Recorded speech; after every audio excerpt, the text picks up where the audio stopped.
है नई वाली। इसमें देखो चाबी ऑन करते कट कट कट कट की आवाज़ आ रही है, जो इंडिकेटर पे देने पे आती है। देखो साउंड नॉर्मल हो गया। ये देखो, ये देखो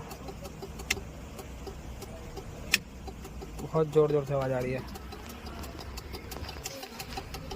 इसका ये फ्लैशर यूनिट अपने आप ही काम कर रहा है।